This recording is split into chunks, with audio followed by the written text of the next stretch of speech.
Oh,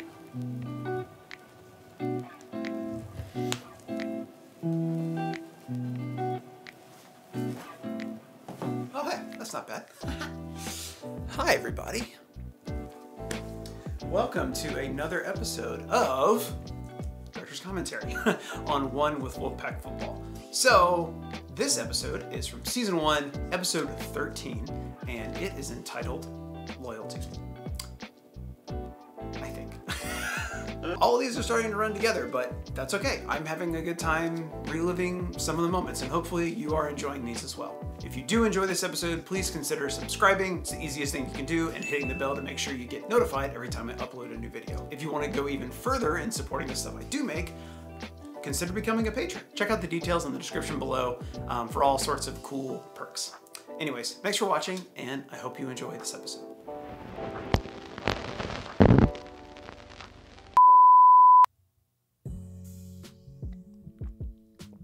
Alrighty.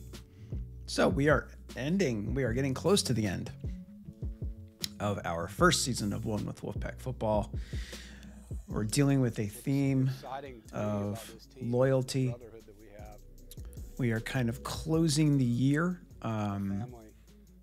focusing on a familial atmosphere, a closeness with everyone. So why not show some slow motion shots of people dapping each other up, right? It's nice and feel good. This is a short and sweet cold open. 11th game and you're tired and you got to suck it up. You know, it's, I've seen people make shows like this over 4 segments. And sometimes the opening segment's really long. And sometimes that is justified and sometimes it isn't. I say that with a question mark because it really is open to opinion. For me, my goal with the cold open of the show, the first segment of the show, is to establish theme as quickly and efficiently as possible. Now, keep that in mind.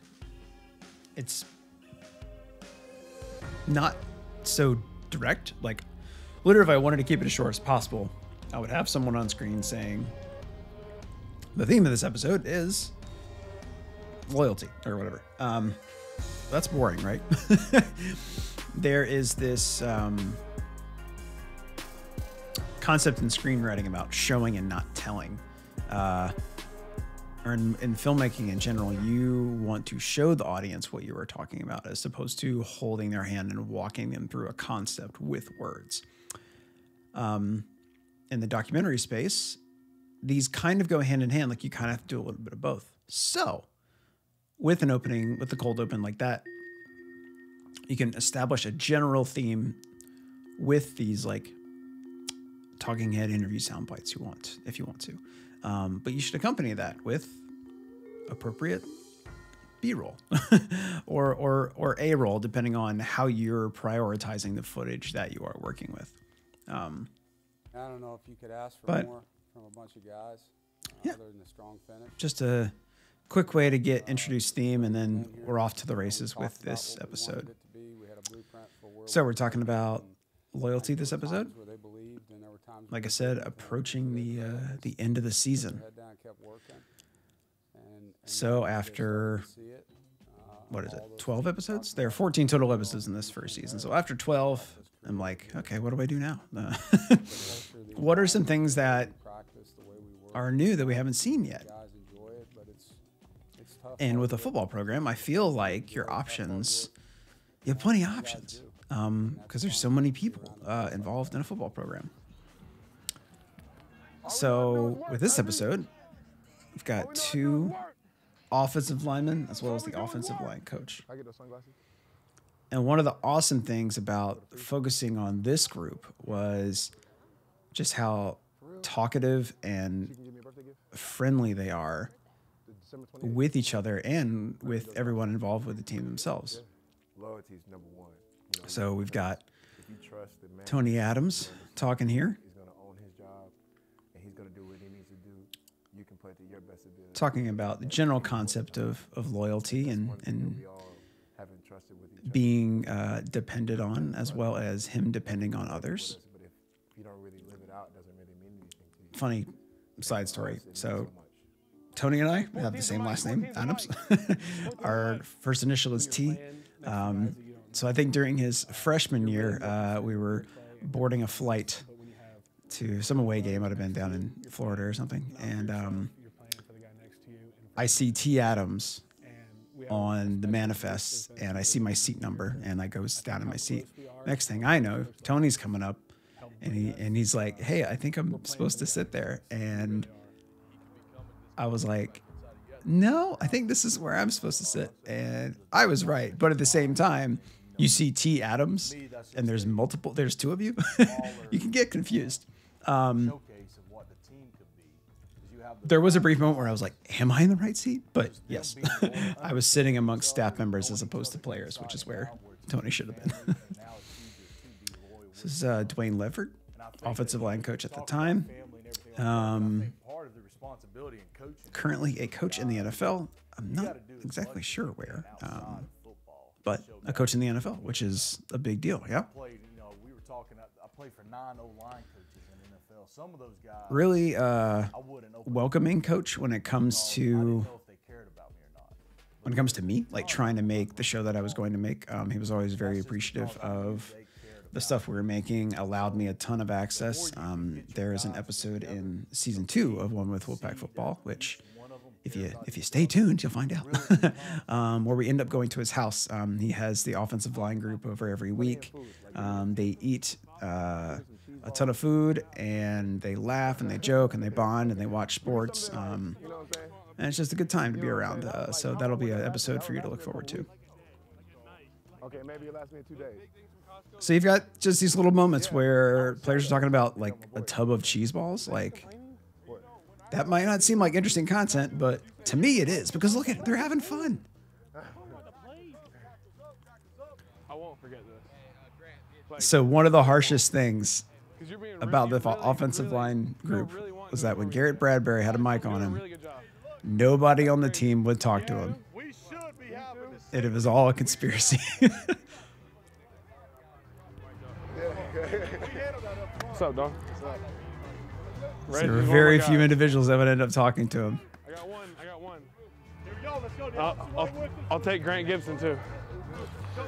Tony It's says just so over. funny. He's out here trying to convince his own group that the joke is over and that they can talk to him now. But notice these two guys, Tyler Jones and Tyrone Prescott, just not addressing him at all, but talking to each other. Why are y'all doing that? Just cause? Oh, Leopard told y'all This is that? Will Richardson. I think he's currently with the Jaguars. Hey, this machine is ran off of you. There's some coaches that like I've been really cool with. Like I really liked. I've really learned. And I just love this, like, there are different ways to show your love and appreciation for people. The obvious one is to show love and to show appreciation. The one that goes like scholarship lineman way less than that. under the radar, but I think is the most effective, is how much you can bust each other's chops. Like just joking with one another, picking on one another, but having everybody knowing that it's all in good fun is, I think, one of the most unique ways to show a bond that a group has. And that was evident when I was filming for this segment, because they were all just joking with one another and giving each other a hard time, and all while having a smile on their face and laughing afterward. It's very cool. Very cool to, I'm not a part of that group. I'm not a part of any group that I film, but I end up being this kind of like just semi-involved observer where it's acknowledged that I'm there. I'm not a part of the group, but I am allowed to witness what is happening, and to be allowed that access is something special, I think. Trust each other, love each other, care for each other, then you can have something very special.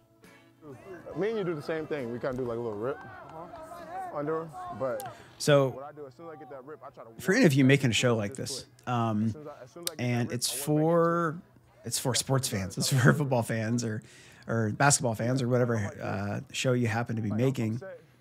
If you are short for content, if you need to fill some time, put in jargon. I will say that much. Like, these two guys are talking about technique, and I'm not an offensive lineman. I don't really know what they're talking about, but I mean, I can guess by their language and by their motions, but fans really like this stuff. Even if they don't understand it, it's cool for them to like have a preview window into the process, into the thought process of an offensive lineman or a head coach or some other position or staff member. Like, it makes them feel like they're in the know about all the decisions that happen.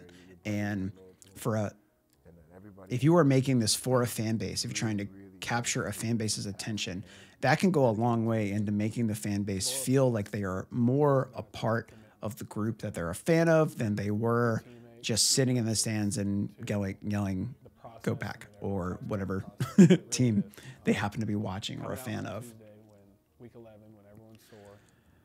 So, yeah, those things are just really, I think, I don't want to say precious because that makes it, seem kind of like a rare thing. And it is a rare thing, but it's also something that's easily attainable for any of you that are making a show like this, a sports documentary around an entity or an organization or a team, whatever.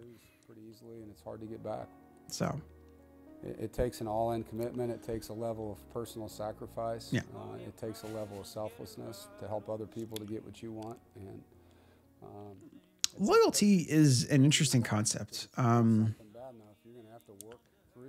Inherently, that phrase, that concept, like, that's something we all want. We want our friends to be loyal to us, and we want to be loyal to the people we care about. But it's an interesting concept to explore regarding a team. Like, loyalty means you got each other's back, right? Well, with the previous episode being about accountability, I think it's great that they go back to back, because can you be loyal to someone who isn't being held accountable or refuses to grasp onto the concept of accountability? Like, does it become a futile act to be loyal to someone or be loyal to a cause that is in turn letting you down? I'm speaking beyond this episode and this team right here.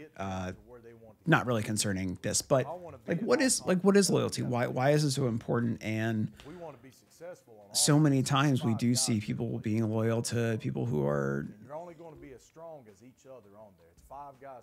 not being held to a high standard, or excuse me, not meeting a high standard.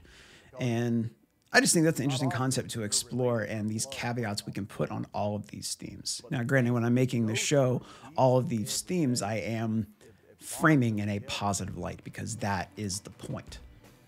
Like, why are these concepts important, and in what context do they become beneficial to the success of a team or an organization?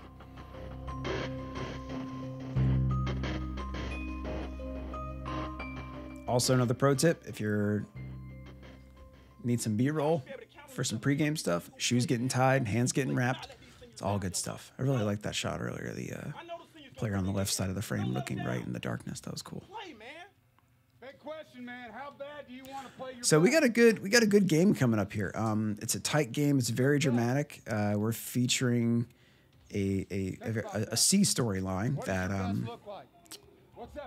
we've done that earlier in the season, where a storyline comes up that's very important, but we don't have time to flesh it out. But there's not really another opportunity to bring it up, so we might as well adapt to it in the moment. So we're about to see that happen with this game edit. With Steph Lewis. Steph Lewis being out with an injury. We've got a freshman, Emeka Emezi, coming in to fill his spot. And Emeka turned out to be an incredible player for this team throughout his career, and a good dude too. So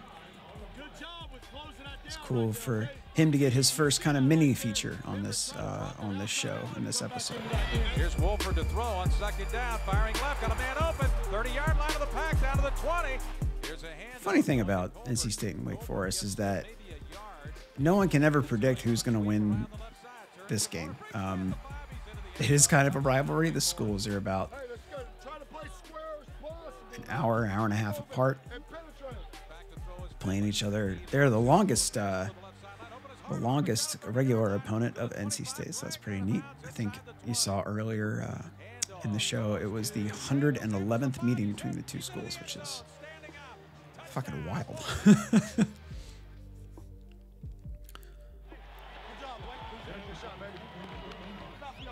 That was a really good shot of Jalen Samuels coming off the touchdown there.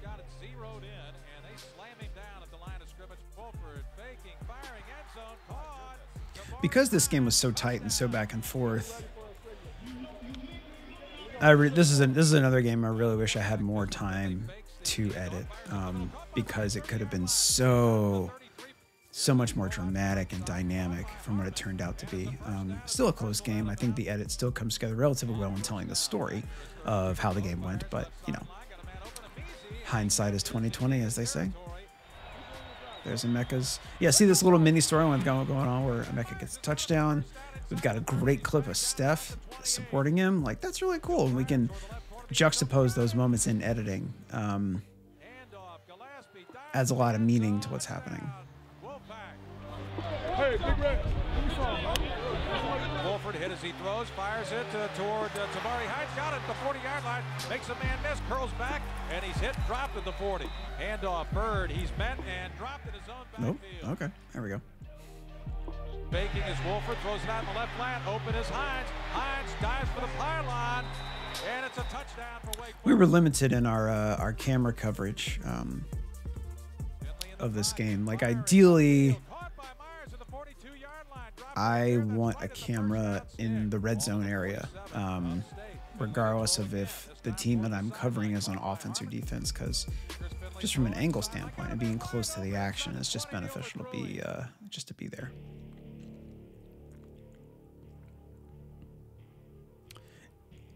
I don't know if I did that on purpose or not, but I'm just now realizing this is the 111th meeting between NC State and Wake Forest, and I ended the half with a shot of Jalen Samuels, number 1, and Jacoby Myers, number 11. Together, they are 111, 111th. I think I just blew my own mind. Did I do that on purpose? Oh my God, I don't remember. If I did, I'm slick. If I didn't, I'm subconsciously slick. Okay. That was dope. That might have been the highlight of my day. Oh man, if I can get a clip of fans yelling without actually showing fans, it's perfect. Man, that guy was like yelling for the D-line. Voice was cracking, kind of like mine does sometimes when I do these. Just get so emotional. There's a fair amount of NC State fans in the crowd. It's always pretty cool.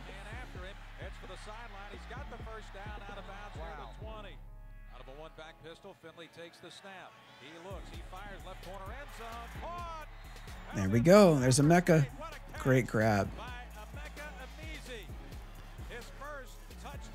I imagine how much I could have fleshed out that story if, let's say, I had like another week to edit the show, or this was kind of like a last chance use situation where I had like months to work on it. That would have been really cool, but creativity strives under limitations, and so my limitation was my time, so I had to do what I could.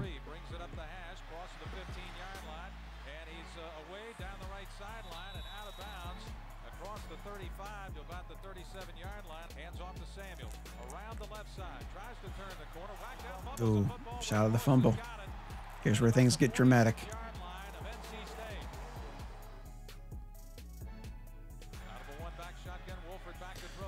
It's kind of an odd choice for a piece of B-roll, especially with no audio underneath it and not even an adjustment in the level of music. Could have done better there. Another turnover.